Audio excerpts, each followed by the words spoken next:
明哥和罗搞出来的动静引来许多群众的围观，不仅群众聚拢过来，就连埋伏在竞技场外面的海军也围了上来，所有人都紧张地看着局势。明哥自己编了一套说辞，告诉群众，造成我退出七武海误报的人就是这小子，这小子想把我拉下王位，不过已经被我干掉了。群众一听直呼牛逼，我们的国王太可靠了，太有安全感了，大家鼓掌。路飞怒吼一声，明哥！多方的明哥看向路飞，嘿嘿一笑，他大概是故意在路飞面前将罗打得奄奄一息，杀气儆猴。明哥告诉路飞，罗本来就是我的部下，我处罚我的部下跟你没有关系。不等路飞下令，索隆和警卫们不约而同的拔刀冲向明哥。索隆率先出刀，但明哥动也不动。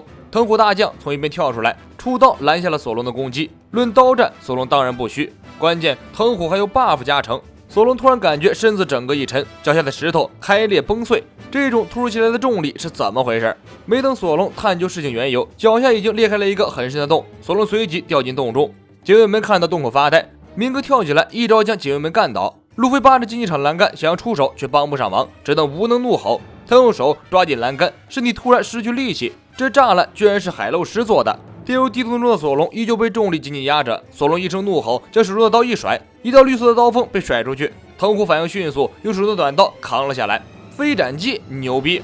藤虎感叹一声，随即安排手下将民众疏散，自己要甩开膀子干架了。索隆从地洞中跳了出来，启动战斗模式。一个好赌的大叔，没想到居然是海军大将，看来不认真是不行了。警卫们听索隆这么一说，吓得几乎尖叫出来。其他人也听到了这边的声音，惊呼恐怖。多方的明哥到底什么身份，居然能请到大将来帮忙？明哥抓起罗，然后低声对藤虎说了几句话。藤虎点点头，拔出刀砍了几下空气，二人脚下的地砖被砍开，然后慢慢浮了起来。索隆拔刀想要和藤虎对抗，海军们疏散完人群包围上来，对准索隆和警卫们开枪射击。索隆正色道：“我们看来是暴露了，开溜！”索隆和警卫们冒着枪林弹雨，十分狼狈地闪了。而绕着竞技场跑了一圈，甩开海军后，索隆来到路飞的栅栏面前，催促路飞赶紧闪人，一起去救罗。明哥提着罗和藤虎随即离开了现场。一波未平，一波又起。路飞正想想办法从竞技场溜出来，手中的电话声传来布鲁克的尖叫声。大事不妙，是四皇大妈的海贼船。桑尼号的正后面，女王妈妈圣歌号如同巨人一般俯视着渺小的桑尼号，气势逼人。幸运的是，大妈并不在船上。不幸的是，在渔人岛遇到的两个大妈海贼团的战斗员蛋蛋男爵、贝克穆斯都在，二人实力未知，目的未知，整艘船的战斗力未知，情况还是不容乐观。贝克穆斯拿着望远镜扫视了一下桑尼号，电话中通报给大妈，凯撒果然在草帽团手中。不过贝克穆斯他们并不打算同草帽团进行交涉，对于他们这种君临新世界的大海贼来说，想要得到的东西直接下杀手抢过来就可以了，没必要浪费多余的口舌。通常情况下，有人来救凯撒，凯撒都会高兴地蹦起来。不过现在凯撒看起来并不开心，他惊得张大嘴巴，额头上直冒冷汗，随即哭着求山治救命。原来凯撒曾经骗过大妈海贼团大量的牛经费，用来供自己开销。现在大妈发怒了，自己如果落在大妈海贼团的手里，一定会被四皇大妈虐杀的。山治其他大妈，少说那些废话了，我们是不会把你交出去的，你就老实待着。大妈手下的两名战斗员蛋蛋男爵和贝克穆斯本来没有打算让草帽团乖乖交出凯撒，他们直接让圣歌号的数门火炮对准了桑尼号，准备直接击沉桑尼号，然后强取豪夺，将凯撒抢过去。话不多说，直接开干。女王妈妈圣歌号开炮了，布鲁克抓起船舵，带着桑尼号和几个小伙伴逃命。弗兰奇在电话中里提醒道：“不管你们几个人怎么跑，千万别把大妈的人引到德雷斯罗萨的国家里，否则一定会引起国家的动乱，打破小人族反抗明哥的计划。”娜美分析了局势后，决定和山治商量，先不回德雷斯罗萨了。因为就目前的情况来看，明哥一共有3个对他来说比较重要的东西：凯撒、斯梅林工厂、桃之柱。现在工厂还没有被破坏，而凯撒和桃之柱都在草帽团的手上，所以他们根本用不着跑到德雷斯罗萨去自投罗网。路飞通过电话中听到娜美的分析后，十分赞同。他安排娜美一行人先行前往卓武，他将与索隆等人留下来协助起义军打响讨伐明哥的战斗，救出罗。如此一来，草帽团的队伍再次调整，由山治、娜美、布鲁克、乔巴组成4人小队，驾驶着桑尼号护送桃之柱先行前往卓武。弗兰奇、罗宾、乌索普3人小队与起义军一起破坏工厂，发动战争。路飞、索隆、警卫们负责救出罗，找到警卫们的伙伴看侍郎。路飞传达最后一条命令，大家一定要平安无事。海军已经包围上来，路飞和索隆、警卫们只能边跑边想办法逃出去。不过让路飞比较好奇的是，罗不是说将凯撒还给明哥吗？怎么还在自己一伙儿的船上？索隆一边跑一边回应，大概是交易破裂了，不然的话罗也不会变成那个样子。另一边，贝拉米被战斗员德林杰一顿暴虐。看来贝拉米从出场到现在，不是在装逼，就是在挨揍，真可谓是装最大的逼，挨最狠的打。德林杰被派来的目的就是干掉贝拉米。这个少年一点不手软，一脚接着一脚猛踹贝拉米。贝拉米被虐待的不成样子，但是他依旧不甘心。自己明明在多弗朗明哥面前宣誓效忠过，明哥怎么可能派人来杀自己？德林杰呵呵一笑，理由很简单，唐尼克的家族从来不收废物。贝拉米利用弹簧果实想跑去找明哥当面问清楚，德林杰追杀过去，一脚将贝拉米踢倒，接着对着贝拉米的身体又是一顿狠踹。贝拉米已经奄奄一息，德林杰玩够了，将鞋跟对准贝拉米的脑袋，准备直接要了贝拉米的命。但是鞋跟距离贝拉米的脑袋还有几公分距离的时候，好像碰到了什么东西一样，无法再继续进攻。这是屏障，你个傻蛋！巴托从旁边站出来，用自己的屏障替贝拉米拦下一击。德林杰恼羞成怒，猛踹屏障，但是屏障纹丝不动。巴托在屏障后面嘲笑德林杰是个蠢货。这时德林杰接到上级领导迪亚曼蒂的电话，迪亚曼蒂传来另一条多弗朗明哥的命令，立刻赶去玩具之家，与拉奥 G 等人在那里死守。德林杰不甘心就这样失手离开，挂了电话虫后狠踢巴托的屏障。巴托开启了擅长的嘲讽模式，你不是接到电话了吗？赶紧滚蛋吧！德林杰不敢违抗明哥的命令，一边骂骂咧咧，一边灰溜溜的离开了。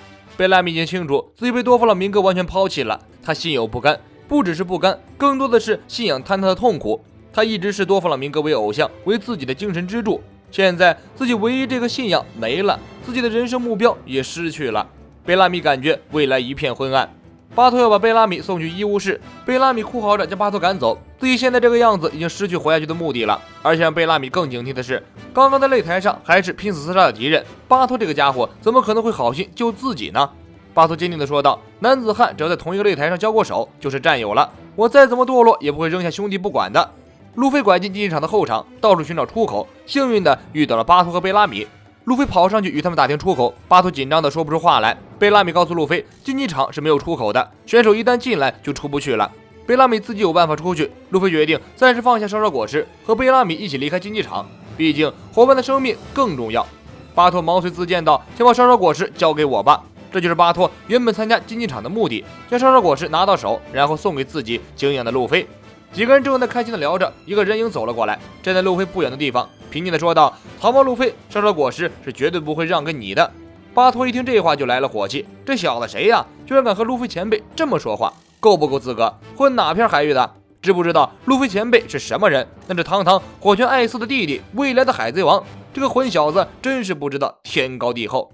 来者微微一笑，一把将巴托推开：“你说的这些啊，我早就知道了。”路飞对这个人感觉很莫名其妙，突然跑出来说一大堆奇怪的话，不知道是哪路的家伙。患有严重脸盲症的路飞盯着眼前这个男子看了良久，突然瞪圆了眼睛愣住了，接着他嚎啕大哭：“好久不见啊，路飞！”男子微笑着看着路飞，说起哥哥，路飞可不止艾斯一个人，还有另外一个死去多年的哥哥萨博。有了萨博的支持，路飞可以放心的与索隆警卫们会合，赶去救援罗。烧烧果实交给萨博，路飞完全放心。三人乔装后避开海军，溜上街道。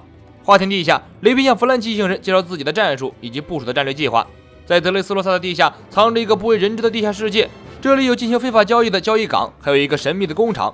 东塔塔家族被奴役的同伴以及被变成玩具的人们都被关在这里，被迫日夜劳作。雷宾的作战计划就是要先把那些人先救出来。要实现这个作战计划，首先需要让多弗朗明哥手下的那个可以将人变成玩具的恶魔果实能力者现身。只要让这个能力者失去意识，那么变成玩具的人们就可以变回人类。这样一来，自己这一方面会有多少人加入，那就不可估算了。所以一切都是未知，只等着战斗来临。巧的是，那个能给人变成玩具的恶魔果实能力者，目前就在地下的交易港。他的名字叫做砂糖，是童趣果实能力者。虽然看上去这个家伙只是个孩子，但其实是因为吃下恶魔果实之后，身体停止生长了。砂糖是托雷波尔军最重要的人物，因此由托雷波尔亲自保护，时刻陪护在他左右。单挑不行，大家可以智取。多纳家族决定与弗兰奇等人联手，目标只有一个：砂糖，一定要先将他搞定。等所有玩具都恢复人类之后，才是与唐尼克斯家族决战的时刻。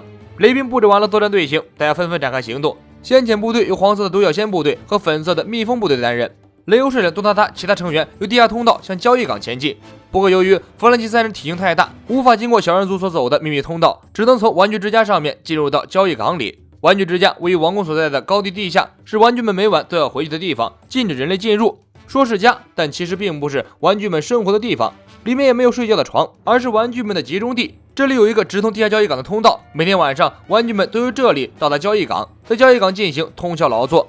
通向地下交易港的入口一共有4个，玩具之家是其中一个。每个入口都有极为森严的警卫，不过这正符合弗兰奇的心意。他打算在玩具之家和守卫大闹的热闹吸引人们的注意，小人族就可以趁机潜入后弄晕砂糖，达成作战计划。说干就干，弗兰奇已经来到了玩具之家的门口，这里果然汇聚了大量的守卫。弗兰奇刚到门口就被人堵住了，更可怕的是，这些守卫还认出了弗兰奇就是草帽团的成员，毕竟他的形象那么有特点。